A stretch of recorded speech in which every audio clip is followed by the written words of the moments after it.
Hey guys, welcome back.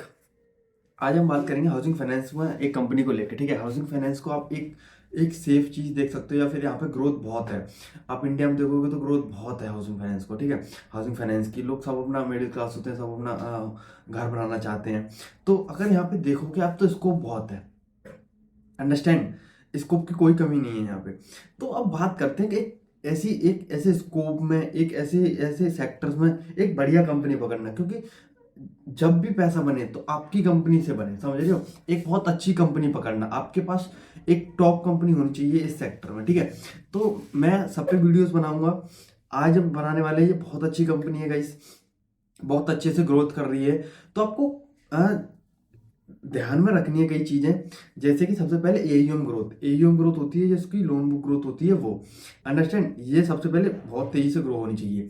Then spread. Spread क्या होता है गाइस कि इनकी cost of borings, and then ये लोग जो प्रोवाइड करते हैं फंड, उसके बीच में जो स्प्रेड होता है, मतलब कि इनकी जो इनकम रहती है वहीं से होती है। ठीक है, देन आपको एसेट क्वालिटी में वो एसेट क्वालिटी पे बहुत ध्यान देना है। एसेट क्वालिटी जीएनपी और एनएनपी। जीएनपी मतलब क्या होता है? जीएनपी होता है कि जो लोग डिफॉल्ट करते हैं, मतलब कि 3 महीने से ज़्यादा ईएमआई, 3 महीने से नहीं ईएमआई दी है, देन वो जीएनपी फर्स्ट में जाएगा, देन जीएनपी सेकंड या जीएनपी थर्ड में। ठीक है, देन एनपी आ जाता है। तो एनपी मतलब कि जिन लोगों ने लोन्स नहीं, वो लोन्स का पैसा नहीं दिया है, उसे कंपनी अपने आप से देती है। तो जीएनपी और एनएनपी एक एक एक्सपेंस होता है फाइनेंशियल्स में। ठीक है, अंडरस्टैंड कर रहे हो। तो ये हाउसिंग फाइनेंस है, यहाँ पे तो 100% सिक्योर है। ये लोग रिकवर कर लेते हैं बाद में, लेकिन उसमें टाइम लगता है। एंड देन जब तक ये लोगों को पैसा देना पड़ता है, वो एनएनपी वाला। ठीक है, अंडरस्टैंड, समझ गए। जीएनपी और एनएनपी एक्सपेंस होता है। चलो, तो अब बात करते हैं ये लोग पैसा कैसे, बिजनेस मॉडल। ये लोगों की ब्रांचेस हैं। ये लोग home loans and housing loans provide करवाते हैं, और लोन्स अगेंस्ट प्रॉपर्टी। ठीक है, तो जब ये लोन प्रोवाइड करवाते हैं, ये लोग कोलेटरल रखते हैं अपने पास। जैसे अगर कोई होम होम बना रहा है, अपना घर बना रहा है, तो घर उसका कोलेटरल में रहेगा जब तक वो सारी ईएमआई पे नहीं कर देता। या फिर लोन्स अगेंस्ट प्रॉपर्टी ले रहा है, वो पैसे ले रहा है प्रॉपर्टी के अगेंस्ट, देन उसकी प्रॉपर्टी कोलेटरल में रहती है। मतलब 100% सिक्योर रखते हैं अपनी लोन बुक। ठीक है, देन इन लोगों ने यही बोला है कि हम लोग मेंटेन कर रहे हैं 30 to 35% की गाइडेंस। मैं बात कर रहा हूँ इंडिया सेल्टर्स की।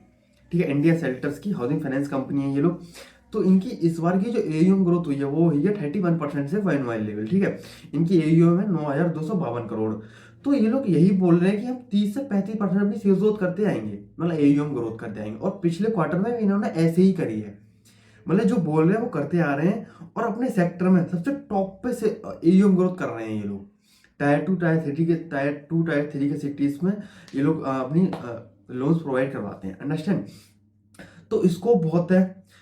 लोगों को सबको पैसा चाहिए अपने घर बनाने के लिए, और ये लोग मोस्टली उनको ही देखते हैं जो सेल्फ एम्प्लॉयड होते हैं।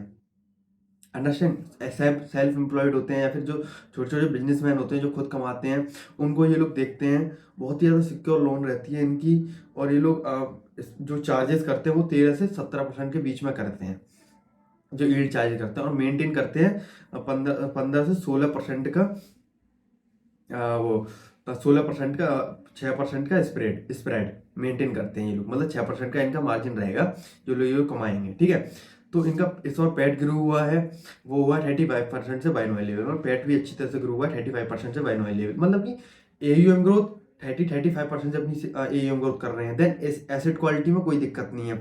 जीएनपी इनका 1.2 है, देन एनएनपी इनका 0.9 है, which is good. Understand, and then PAT भी इनका 35% से ग्रो हुआ है वाइन लेवल। और डिसबर्समेंट की है इन्होंने इस बार 12% से वाइन लेवल। तो कंपनी आगे, अब देखो, ये तो होगी पीछे की बात कि कंपनी ने अभी तक क्या किया है। 31% से सेल्स ग्रोथ करी है, जीएनपीएस का बढ़िया है, एनएनपीएस का बढ़िया है, एसेट क्वालिटी में कोई दिक्कत नहीं है।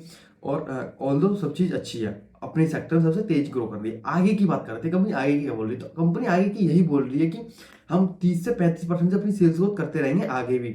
देन स्प्रेड मेंटेन करेंगे 6% का, और आगे जाके भी ऐसे ही प्रॉफिटेबिलिटी रखेंगे। एंड देन जो एसेट क्वालिटी वो भी ऐसे ही रखेंगे, बहुत अच्छी तरह से रखेंगे। एंड देन अपने ब्रांचेस खोलते जाएंगे, क्योंकि 30 से 35% अपनी सेल्स ग्रोथ करनी है इनको, तो ब्रांचेस खोलते रहेंगे ये लोग। ठीक है, तो 30 से 35% का एक इंजन आपको, एक 30 से 35% सेल्स ग्रोथ करने वाली एक कंपनी जो हाउसिंग फाइनेंस है, जिसमें सिक्योर लोन है, एंड देन स्कोप बहुत है, और यहाँ पे तो लेवरेज है पैसे का, जितना पैसा लेंगे उतना पैसा बांट सकते हैं। तो यहाँ पे अच्छा खासा लेवरेज की भी बात कर रहे हैं कि ये लोग डेट टू इक्विटी, क्योंकि यहाँ पे डेट लेके ही पैसा देना पड़ेगा, यहाँ पे तो अच्छा खासा डेट लेना चाहिए कंपनी को, ठीक है। तो वो लोग ये लोग यही बोल रहे हैं कि हम बहुत अच्छे से ग्रो करेंगे, अपनी एयूएम बहुत अच्छे से ग्रो करेंगे, 30 से 35% अपनी एयूएम ग्रोथ करेंगे, देन ईबिटा भी पैट भी मेंटेन करेंगे, एंड देन अपना स्प्रेड भी मेंटेन करेंगे, ठीक है। आई थिंक मैंने सब कुछ कवर कर दिया। इनका टिकट साइज जो रहता है वो 10 लाख रहता है, और ये लोग उनसे चार्ज करते हैं 13 से 16% के बीच में पर एनम, ठीक है। एंड देन 30 से 35% की ग्रोथ की गाइडेंस है इनकी एयूएम ग्रोथ की, और एसेट क्वालिटी में कोई दिक्कत नहीं है। अब आपको यहाँ पे यही देखना है हमेशा आपको, अब जैसे कि इंडिया सेल्टर हो गया, बजाज हाउसिंग फाइनेंस हो गया, देन आधार हाउसिंग फाइनेंस हो गया, देन एप्टस हाउसिंग फाइनेंस हो गया, देन समवन कैपिटल हो गया, मतलब इन सबको आपको देखना है। सबसे टॉप पे जो कंपनी ग्रो कर रही होगी, जो सबसे टॉप पे मार्जिन लेके आ रही होगी, सबसे टॉप पे जिसकी एसेट क्वालिटी होगी, हमें उसके साथ ही रहना है। अब तक तो ये इंडिया सेल्टर अच्छा कर रही है, सबसे ज़्यादा सेल्स ग्रोथ कर रही है, उन लोगों की भी किसी की 28 है, किसी की 22 है, पर ये लोग 30 से 31%, 35% से सेल्स ग्रोथ करते आ रहे हैं। इनकी एसेट क्वालिटी बहुत अच्छी है, तो आपको ऐसी कंपनी की तरफ देखना चाहिए। इनकी आरओई का हिसाब, आरओई बहुत इंपॉर्टेंट होती है, आरओई इनकी ऊपर की तरफ जा रही है, इनकी आरओई है 17%, ठीक है। इस बार की आरओई इनकी 17%, और ये लोग यही कर रहे हैं कि हम मेंटेन करेंगे इसको भी, ठीक है। आई थिंक मैंने सब चीज़ कवर कर दी है। इंडिया इंडिया सेल्टर्स को मैंने ऑल दो कवर कर दिया है, उसका बेंच मॉडल, वो इसकी इस बार की ग्रोथ, एयूएम ग्रोथ 31% से ग्रोथ हुई है, पैट इसका 35% से ग्रोथ हुआ है, जीएनपी इसका 1.2 है। जीएनपी जैसे कि हाई होता, अगर ये 2 होता तो बहुत दिक्कत वाली बात थी कि इसकी मोस्टली टू टू टू अगर टू टू होता जीएन पे, तो कि भाई लोग बहुत डिफॉल्ट कर रहे हैं, लेकिन 1.2 है, इट्स एवरेज। एंड देन एनएनपीए, इनका जो नेट एनएनपीए है वो है 0.9, वो भी एवरेज ही है, इतना तो लोग करते ही करते हैं, ठीक है। और देन स्प्रेड मेंटेन कर रहे हैं 6% का, टायर 2 टायर 3 में फोकस कर रहे हैं। इस बार ब्रांचेज ऐड करी हैं, 9 ब्रांचेज, आगे ब्रांचेज भी ऐड करने की बोल रहे हैं, और कंपनी को कोई दिक्कत नहीं आ रही है। ये लोग यही बोल रहे हैं कि हमें कोई दिक्कत नहीं आ रही है अपने आप को ग्रो करने में, ठीक है। तो आपको यहाँ पे यही देखना है, आपको सारी कंपनीज कवर करनी है। मैं आपके लिए सारी वीडियोस बनाऊंगा, आज मैंने इंडिया सेल्टर्स की बनाई है, देन मैं Bajaj housing finance, and then Aadhar Aptus, Home First Finance, इन सब पे वीडियोस बनाऊंगा। इसमें जो सबसे टॉप पे ग्रो कर रहा होगा अपनी एयूएम ग्रोथ, अपने टॉप पे मेंटेन कर रहा होगा स्प्रेड, देन अपने टॉप पे मेंटेन कर रहा होगा अपनी ग्रोथ और ग्रोथ गाइडेंस, ठीक है, हम उसके साथ रहेंगे। आपको हमेशा ऐसे ही सोचना है, एंड देन ठीक है गाइस।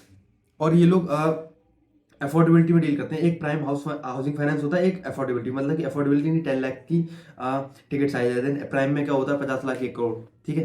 चलो ठीक है गाइस।